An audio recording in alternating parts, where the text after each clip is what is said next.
இயேசுவுக்குள் அன்பார்ந்த சகோதர சகோதரிகளே, இன்று நாம் தவக்காலத்தின் முதல் வாரத்தில் முதல் வெள்ளியில் இருக்கின்றோம்.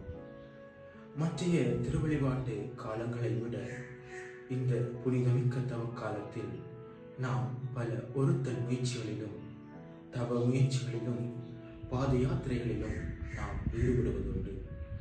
இவ்வகையான ஒருத்தல் முயற்சிகளோ தவ முயற்சிகளோ எம்மை நேரிய வழியில் கொண்டு செல்வதற்கும் எம்மை மென்மேலும் கடவுளின் அருகில் கொண்டு செல்வதற்காகவே இவ்வகையான ஒருத்தல் முயற்சிகள் மேற்கொள்ளப்படுகின்றன.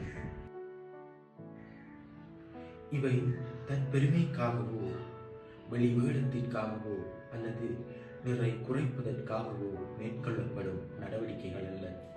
இவை எம்மை மென்மேலும் கடவுளின் அருகில் கொண்டு செல்வதற்காக மேற்கொள்ளப்படும் நடவடிக்கைகளாகும்.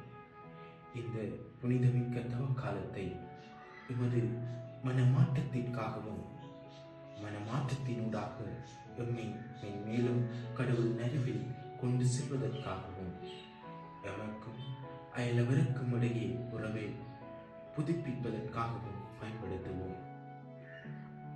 இதைத்தான் இன்றைய நற்செய்தி வாசகங்கள் நமக்கு எடுத்துரைக்கின்றன. அன்பும் மன்னிப்பும் கருணையும் கொண்ட மக்களாக வாழ எம் இதயங்களை தயார்படுத்துவோம். இறைவன் என்றென்றும் எம்மோடு இருக்கின்றார் என்ற நம்பிக்கையோடு இந்த புனிதமிக்க தவ காலத்தில்